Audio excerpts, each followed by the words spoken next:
Today, Rockstar released the Red Dead Redemption port for the PlayStation 4 and the Nintendo Switch.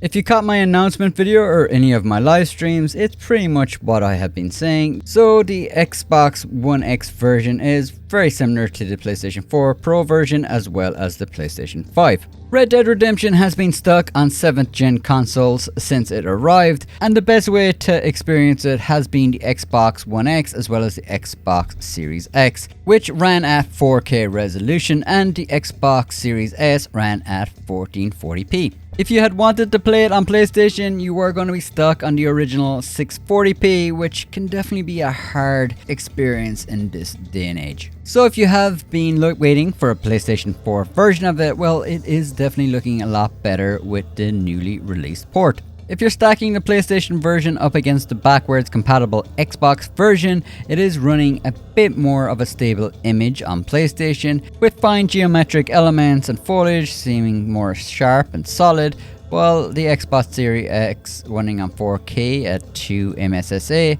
does have a little bit more jagged edges in comparison.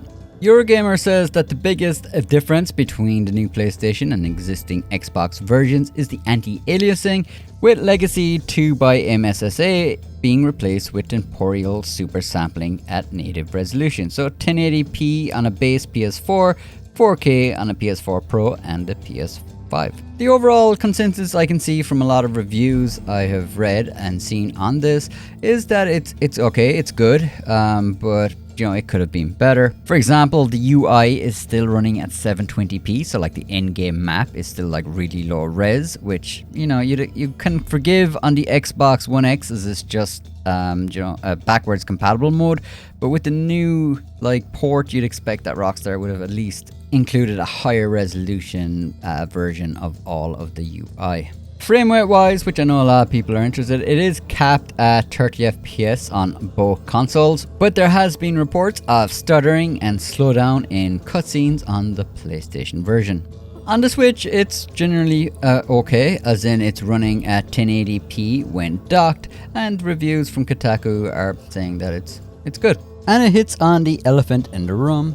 Yeah, price is still a problem. There is no multiplayer in any of these modes, and you know you're going to be paying like €50 or $50 for this port, and that is kind of the rub. I mean, is it worth that? Well, it depends on what it's worth to you. If you have been waiting a long time to play or replay Red Dead Redemption, well then maybe this is the version for you, or you could just wait for it to go on sale and get it at a lower price point. At the end of the day, it is just a 13-year-old game. You're just seeing it a little bit clearer for what it is. There isn't any huge remaster or huge upgrades when it comes to visuals. They're just subtle, I would say. And on the PlayStation 4, you are getting a slightly better image over the Xbox One X. But that said, you're paying $50 for it, whereas for this Xbox One X, it is backwards compatible. So you could probably pick up that 13-year-old game kind of cheap second hand, and you'll also be able to access multiplayer via this way.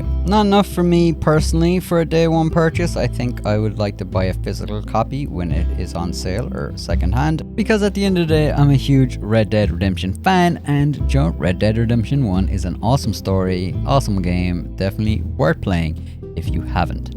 So overall, yeah, it did exactly what I was expecting. They kind of matched and slightly improved it over the Xbox One X. So if that's what you were hoping for, well, that's what you're getting. You just have to get over the €50 price tag, which they tried to justify saying that it's because it's coming with the Undead Nightmare. But I mean, the Game of the Year edition on Xbox is still, gonna cost you a lot less than this. Had to done a bit more work to it, like increase the visuals such as draw distance, some of the textures, the UI resolution, like stuff like that, as well as the ability to play multiplayer. Well, then it would have been a day one purchase for me.